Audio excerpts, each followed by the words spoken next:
¿Tu pareja, tú o alguien conocido ronca? Ese inconveniente lo tenemos todos. Por suerte la abuela soluciona.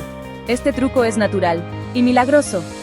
Vamos a necesitar una cucharadita de miel pura, 3 gotas de aceite esencial de menta apto para el consumo.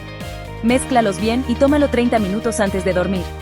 La miel suaviza la garganta y reduce vibraciones. La menta abre las vías respiratorias y despeja todo. Un tip extra express de la abuela. Agrega 3 gotitas de aceite de menta en un vaso con agua caliente. Inhala el vapor durante 1 minuto, profundamente. Respiras como nuevo. Duerme tú y deja dormir a los demás.